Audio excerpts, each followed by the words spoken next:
This is The Roman Show.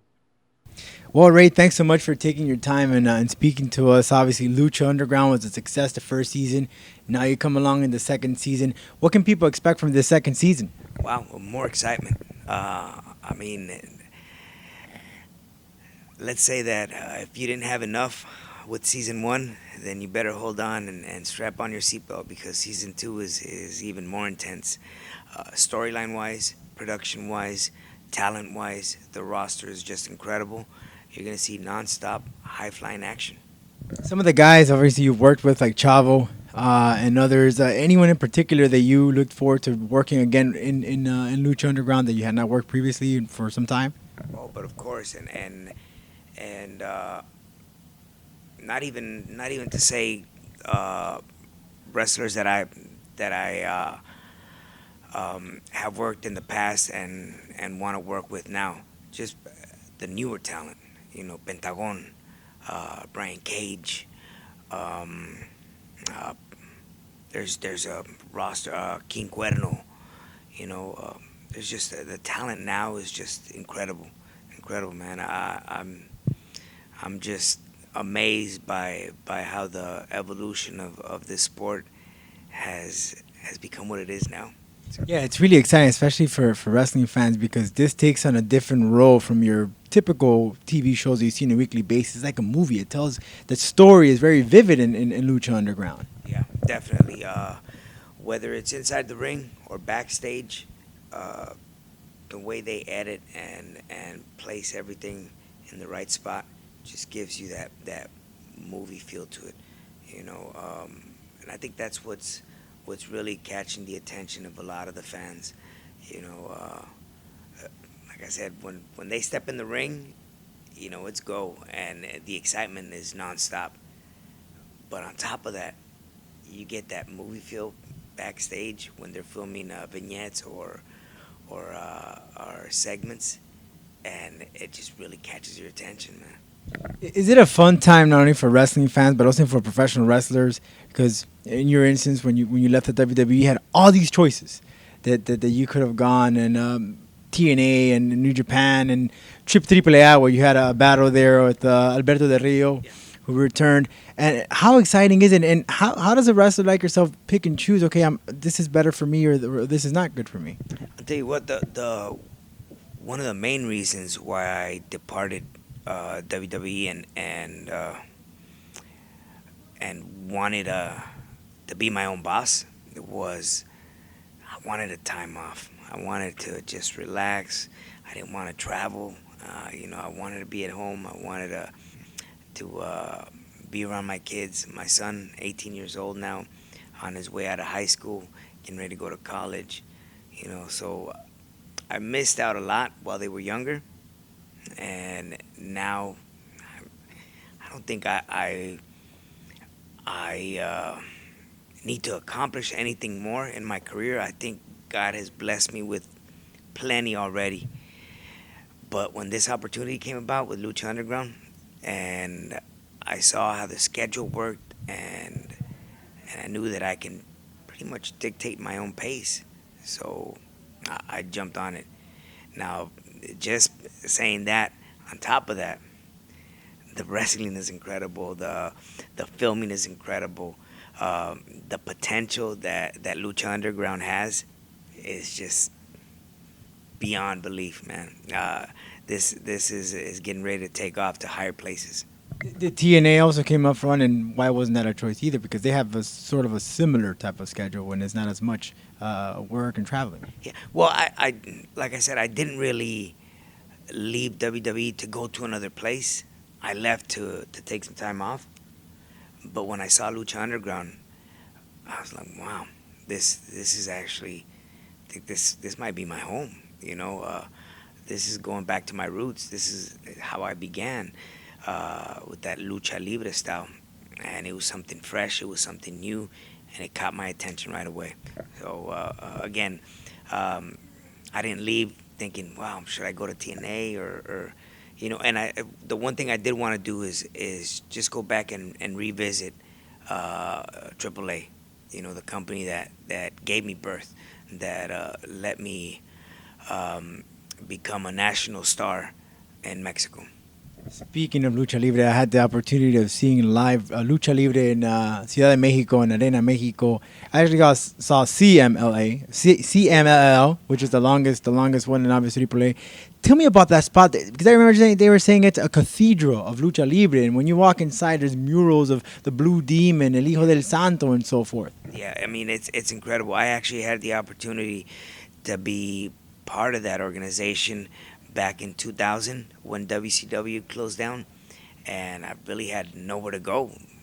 So I you always heard from the wrestling boys in Mexico that if you wanted to be recognized as a luchador, you had a step foot in Arena Mexico. So I got the opportunity to go to Arena Mexico and feel it out for a couple months. It was just unbelievable. It's I can't even compare it, but in a way, it's almost like wrestling now in Lucha Underground in the temple. That vibe, that connection with the fans, very very unique and very one-on-one. What is it that Americans they know about Lucha Libre, but it seems like it hasn't picked up much pace as it should, as exciting as it is? Keep in mind that Lucha Libre hasn't really been displayed in the U.S. Um, in abundance. It's been very subtle here and there. I think one of the pioneers was Mil Máscaras in his time. He was part of the WWE roster. Then that kind of died down. New talent was rising. Eddie Guerrero was the next one. Conan was the next one, and then actually Conan had a big success to putting Lucha Libre on the map in the U.S. because he brought in a lot of talent from Mexico.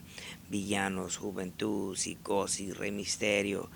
So, yeah, super crazy. So that right there kind of gave us a spot, for the fans to eventually go, okay, now I kind of know what Lucha Libre is. But then, it closed down and we all disappeared. La Parca was another one. We all disappeared. With WWE, the only guys that kept it afloat were Eddie Guerrero and myself. And then eventually, Juventud came in the scene, Psicosis came in the scene, Super Crazy came in the scene, but they came in and then they left. I think the only two people that were able to maintain were Eddie and myself. Rest in peace, mi hermano, Eddie Guerrero. He pretty much left everything on the table for me, and I try to do as much as I can to put Lucha Libre on the map and keep it strong. And I had a little bit of help from Alberto, and then it just kind of been passing along. But the real test is here, Lucha Underground. Lucha Underground is just Lucha Libre from the beginning to the end. So there's no doubt in my mind that Lucha Libre will now be put on the map again and leave our stamp and stay there, for the newer generation to come. There is another one, Kalisto, I'm sure you're aware of. But what are your thoughts on Kalisto? He's a great performer. He's awesome.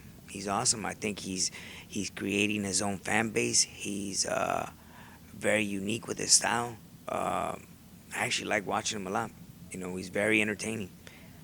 Well, I mean, maybe perhaps in a couple of years, maybe face him off in a wrestling match. What type of match would it be, you and me? I mean, watching you two guys would be probably poetry in action there inside the squared circle. Never say never, right? But I'll tell you, after I left WWE, a lot of matches that a lot of fans wanted to see during my time with WWE, never happened because the other opponent was somewhere else, either in TNA or independent, and never got signed. And a lot of matches happened after I left WWE. Amazing Red, Low Key. Not too long ago, AJ Styles. So I think this, in a way, is I'm having fun at this stage of my career. I'm enjoying it.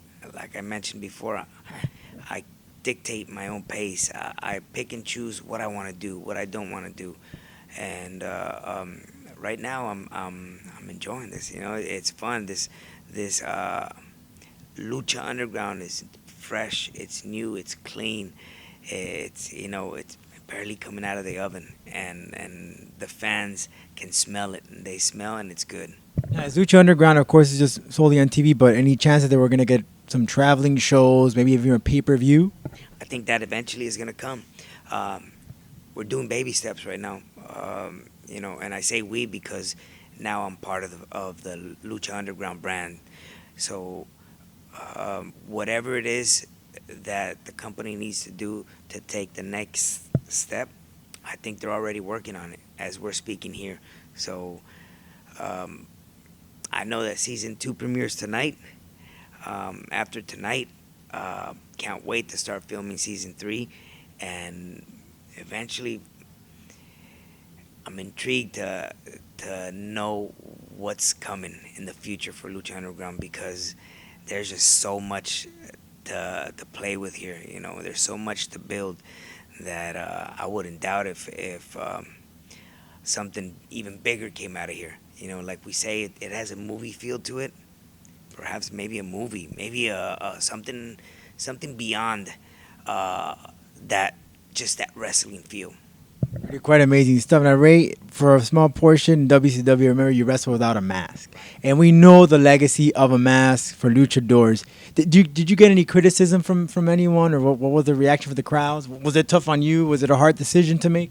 It was definitely a hard decision, and it wasn't my call. It was pretty much in the hands of Eric Bischoff. Definitely, that's a huge something, that a new trend that you started. Yeah, new trend. My uncle was later doing it. Silver King was later doing it. He had lost his mask. A big, I don't know if you know who Silver King is, but he actually came out in the movie Nacho Libre. He was Ramses. So it's always been a mystique to carry your mask and make sure that the fans never saw you without it. But this is a new era. This is a new era of wrestling, and a new trend started now with me being able to take pictures without my mask, and the fans not pointing the finger at me because I wasn't wearing the mask. So there's a lot of newer fans that never saw that a part of my career. So they know me as Rey Mysterio with the mask. So they never saw the years that I wrestled without it. And I like to keep it like that. Cibernetico, El Toro Blanco, Rush. These are some of the guys I saw, even super crazy. I saw in CMLA and in Ciudad de Mexico. Which of them, some of these guys are not going to be presented in America? Because these guys well deserve to come out here and be put on a stage like a Lucha Underground, like a E, like a TNA. Yeah, Mexico has a very big roster, and there's a lot of talent. It's just the U.S. is very limited with what you can do. You know, Lucha Underground right now is pretty much the gateway to any luchador that wants to come over and try and get an opportunity to be part of this roster. And then again, I see the roster myself, and I see how stacked it is. I'm like, wow, now I'm competing with all these young kids, man, and they're just nonstop going at it. It's a bit harder for those that are in the mid-30s, late 30s, that have been around for a minute. Ray, I want to thank you so very much. Appreciate it. Look forward to seeing you in action in Lucha Underground, and thank you very much for that. And always look forward to having you here in Miami, as you enjoyed the Cuban coffee. Oh, man, I'm pretty wired now. That's like my fourth one. But you know what? You gotta try to create some time and see if you can come out for the third season in LA, if that's where we're gonna tape. But I think you should definitely come out and check out one of the Lucha Underground tapings, because it's gonna blow your mind. Absolutely. Thank you again, Ray. Thank you so much. Thank you. This is The Roman Show.